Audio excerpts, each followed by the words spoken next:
اعوذ باللہ من الشیطان الرجیم، بسم اللہ الرحمن الرحیم۔ الحمد للہ رب العالمین، والصلاۃ والسلام علی سید المرسلین وخاتم النبیین، اما بعد۔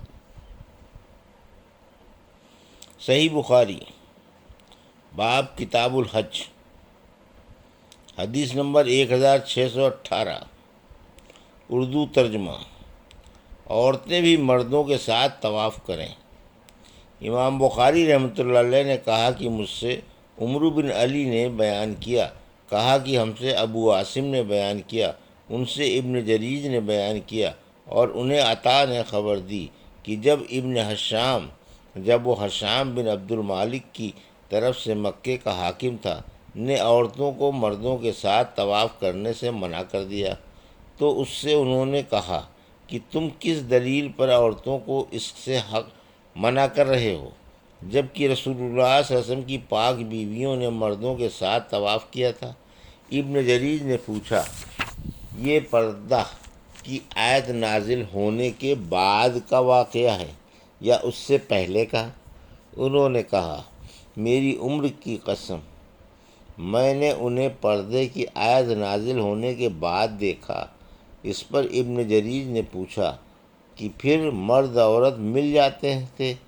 انہوں نے فرمایا کہ اختلاط نہیں ہوتا تھا۔ عائشہ رضی اللہ عنہا مردوں سے الگ رہ کر ایک الگ کونے میں طواف کرتی تھیں، ان کے ساتھ مل کر نہیں کرتی تھیں۔ ایک عورت وقرہ نامی نے ان سے کہا، ام المومنین چلیے حجر اسود کو بوسہ دیں، تو آپ نے انکار کر دیا اور کہا، تو جا چوم، میں نہیں چومتی۔ اور ازواج مطہرات رات میں پردہ کر کے نکلتی تھیں کہ پہچانی نہ جاتیں، اور مردوں کے ساتھ طواف کرتی تھیں۔ البتہ عورتیں جب کعبے کے اندر جانا چاہتیں تو اندر جانے سے پہلے باہر کھڑی ہو جاتیں، اور مرد باہر آ جاتے تو وہ اندر جاتیں۔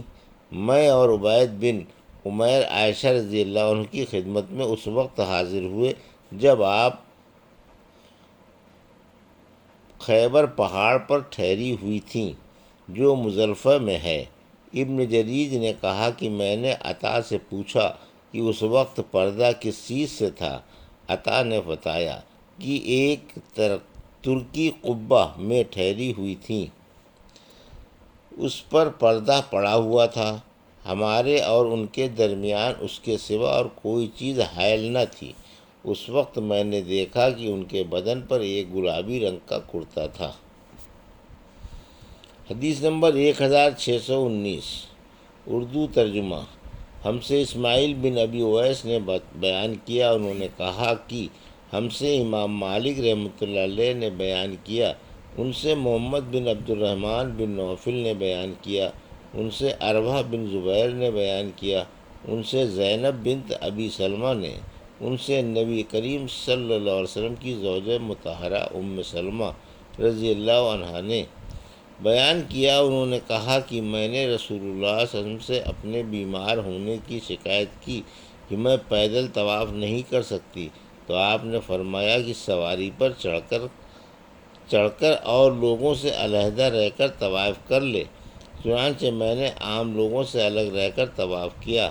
اس وقت رسول اللہ صلی اللہ علیہ وسلم کعبے کے بازو میں نماز پڑھ رہے تھے، اور آپ کا سورہ بطور و کتاب مستور قرأت کر رہے تھے۔ حدیث نمبر 1620، اردو ترجمہ۔ طواف میں باتیں کرنا۔ ہم سے ابراہیم بن موسیٰ نے بیان کیا، کہا کہ ہم سے حشام نے بیان کیا کہ ابن جریج نے انہیں خبر دی، کہا کہ مجھے سلیمان اخول نے خبر دی، انہیں طاؤس نے خبر دی، اور انہیں ابن عباس رضی اللہ عنہ نے، کہ نبی کریم صلی اللہ علیہ وسلم کعبے کا طواف کرتے ہوئے ایک ایسے شخص کے پاس سے گزرے جس نے اپنا ہاتھ ایک دوسرے شخص کے ہاتھ سے تسمہ یا رسی یا کسی اور چیز سے باندھ رکھا تھا۔ نبی کریم صلی اللہ علیہ وسلم نے اپنے ہاتھ سے اسے کاٹ دیا اور پھر فرمایا کہ اگر ساتھ ہی چلنا ہے تو ہاتھ پکڑ کر چلو۔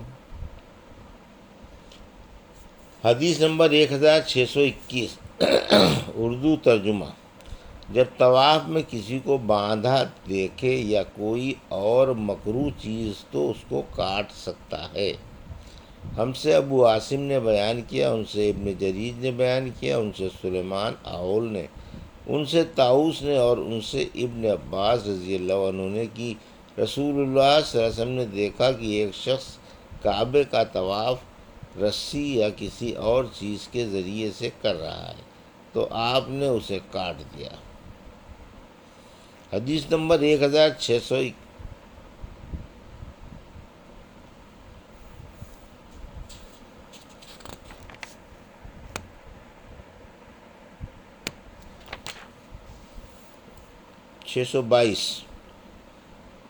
بیت اللہ کا طواف کوئی ننگا آدمی نہیں کر سکتا اور نہ کوئی مشرک حج کر سکتا ہے۔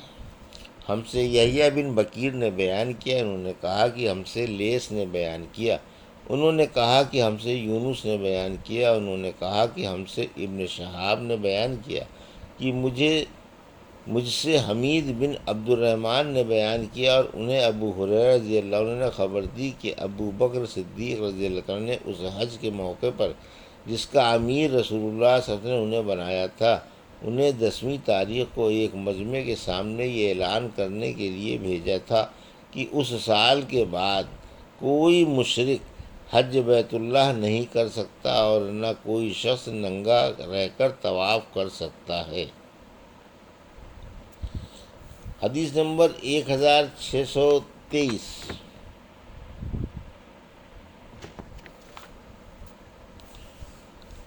اگر طواف کرتے کرتے بیچ میں ٹھہر جائے تو کیا حکم ہے؟ ایک ایسے شخص کے بارے میں جو طواف کر رہا تھا کہ نماز کھڑی ہو گئی یا اسے اس کی جگہ سے ہٹا دیا گیا۔ عطا یہ فرمایا کرتے تھے کہ جہاں سے اس نے طواف چھوڑا وہیں سے بنا کرے، یعنی دوبارہ وہیں سے شروع کر دے۔ ابن عمر اور عبد الرحمن بن ابی بکر سے بھی اسی طرح منقول ہے۔ نبی کریم صلی اللہ علیہ وسلم کا طواف کے 7 چکروں کے بعد 2 رکعتیں پڑھنا، اور نافع نے بیان کیا کہ عبداللہ بن عمر رضی اللہ عنہ ہر 7 چکروں پر 2 رکعت نماز پڑھتے تھے۔ اسماعیل بن امیہ نے کہا کہ میں نے زہری سے پوچھا کہ عطا کہتے تھے کہ طواف کی نماز 2 رکعت فرض نماز سے بھی ادا ہو جاتی ہے، تو انہوں نے فرمایا کہ سنت پر عمل زیادہ بہتر ہے۔ ایسا کبھی نہیں ہوا کہ رسول اللہ صلی اللہ علیہ وسلم نے 7 چکر پورے کیے ہوں اور 2 رکعت نماز نہ پڑھی ہو۔ ہم سے قنیبہ بن سعید نے بیان کیا، انہوں نے کہا کہ ہم سے سفیان بن عینیہ نے بیان کیا، ان سے عمرو نے بیان کیا، انہوں نے کہا کہ ہم نے عبداللہ بن عمر رضی اللہ عنہ سے پوچھا کہ کیا کوئی عمرے میں صفا مروہ کی سعی سے پہلے اپنی بیوی سے ہم بستر ہو سکتا ہے؟ انہوں نے کہا کہ رسول اللہ صلی اللہ علیہ وسلم تشریف لائے اور کعبے کا طواف 7 چکروں سے پورا کیا، پھر مقام ابراہیم کے پیچھے 2 رکعت نماز پڑھی اور صفا مروہ کی سعی کی۔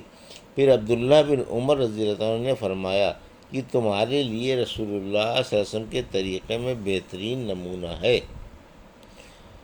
حدیث نمبر 1624 عمرو نے کہا کہ پھر میں نے جابر بن عبداللہ رضی اللہ عنہ سے اس کے متعلق معلوم کیا تو انہوں نے بتایا کہ صفا مروہ کی سعی سے پہلے اپنی بیوی کے قریب بھی نہ جائے۔ حدیث نمبر 1625 جو شخص پہلے طواف یعنی طواف قدوم کے بعد پھر کعبے کے نزدیک نہ جائے اور عرفات میں حج کرنے کے لیے جائے۔ ہم سے محمد بن ابی بکر نے بیان کیا، انہوں نے کہا کہ ہم سے فضیل نے بیان کیا، انہوں نے کہا کہ ہم سے موسیٰ بن عقبہ نے بیان کیا، کہا کہ مجھے قریب نے عبداللہ بن عباس رضی اللہ عنہ سے خبر دی، انہوں نے کہا کہ رسول اللہ صلی اللہ علیہ وسلم مکہ تشریف لائے اور 7 چکروں کے ساتھ طواف کیا، پھر صفا مروہ کی سعی کی۔ اس سعی کے بعد آپ کعبے کعبہ اس وقت تک نہیں گئے جب تک عرفات سے واپس نہ لوٹے۔